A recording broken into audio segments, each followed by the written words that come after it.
Hello mommies and daddies, कैसे हैं आप? आई होप आप सब अच्छे होंगे।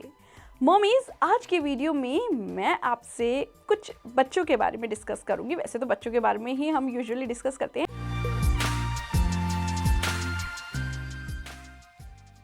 देखिए, बहुत मॉमीज कंसर्न रहती हैं जब बच्चे होते हैं, newborn babies, specially 0 to 6 months के जो बेबीज़ होते हैं, उनका सर आपने देखा होगा बहुत गर्म, मतलब बहुत तो नहीं, मतलब हमसे ज़्यादा गर्म रहता है, एडल्ट से ज़्यादा गर्म रहता है। और हमें ये लगता है कि कहीं बच्चे को बुखार तो नहीं है। जब हम बच्चे का टेम्परेचर रिकॉर्ड करते हैं तो उसमें बुखार नहीं आता। देखिए, यहाँ पर मैं आपको एक चीज़ क्लियर कर दूँ कि मॉमीज़, बच्चे का अगर सर का ये हिस्सा गर्म रहता है तो ये बिल्कुल नॉर्मल है। और आप अगर टेम्परेचर रिकॉर्ड करती हैं और वो भी नॉर्मल आता है तो इसमें घबराने की बात नहीं है। क्योंकि यूजुअली हम लोग ये सोचते हैं कहीं बुखार आ गया, बच्चे को सर गर्म हो गया। जो हमारे घर के बड़े होते हैं वो कहते हैं कि सर गर्म नहीं होना चाहिए, सर गर्म नहीं होना चाहिए। सर जो गर्म होता है उसके पीछे कई रीजन्स होते हैं, लेकिन जो मेन रीज़न होता है वो ये होता है कि उसके एक तो बाल छोटे छोटे होते हैं और यहाँ पर इस एरिया में ब्लड सर्कुलेशन ज़्यादा होता है। और ब्लड सर्कुलेशन ज़्यादा है, बाल भी कम है, तो इसीलिए हमें महसूस होता है कि हाँ, बच्चे का सर गर्म है। एडल्ट में बाल बड़े होते हैं और हम स्कैल्प छू नहीं पाते, तो इसलिए हमें पता नहीं लगता कि गर्म है या नहीं है। लेकिन हाँ, कंपैरेटिवली बड़े के बच्चों का सर गर्म इस वजह से होता है कि ब्लड सर्कुलेशन वहाँ ज़्यादा है।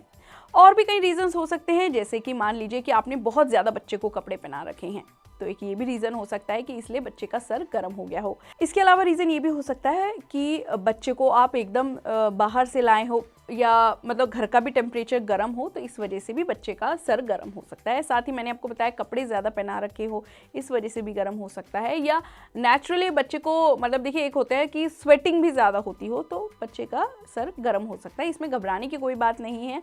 बच्चे का सर गर्म होने का एक और रीज़न ये होता है कि जब बच्चे टीथिंग करने लगते हैं, जब बच्चों का दांत निकलने लगते हैं, तो हम बच्चों का ये एरिया गर्म हो जाता है, क्योंकि ये एक्सेसिवली प्रोसेस में होता है, तो इसीलिए ये जो सर का एरिया होता है ये गर्म हो जाता है। तो इसमें घबराने की बात नहीं है। लेकिन मेन रीज़न जो होता है वो यही होता है कि उस एरिया में ब्लड सर्कुलेशन ज़्यादा होता है, इस वजह से बच्चे का सर गर्म होता है। इसलिए आपको घबराने की बात नहीं है, लेकिन आपको मॉनिटर करना है। अगर आपको तादाद से ज़्यादा गर्म लग रहा है बच्चे का सर और आपका टेम्परेचर ज़्यादा आ रहा है, यानी 100 डिग्री आ रहा है, तो समझ लीजिए बच्चे को बुखार है। लेकिन अगर टेम्परेचर भी नॉर्मल आ रहा है, बच्चे का सर गर्म है, तो इसमें घबराने की बात नहीं है। आप बिल्कुल चिंता मत करिए। ये देखिए, एक नेचुरल ही चीज़ होती है, बच्चों का सर गर्म होता ही है, इसलिए घबराने की ज़रूरत नहीं है।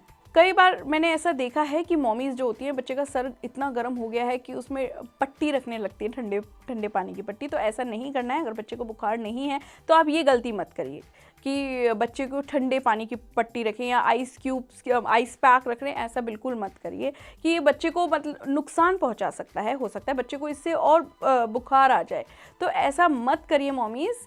आपको अगर ज़्यादा डाउट हो रहा है तो आप अपने डॉक्टर से सलाह ले सकते हैं, मिल सकते हैं, वो आपको ज़्यादा क्लियर कर देंगे। बाकी अगर बच्चे को बुखार नहीं है, टेम्परेचर रिकॉर्ड नहीं हो रहा है तो, और सर गर्म है, तो इसमें घबराने की कोई बात नहीं है।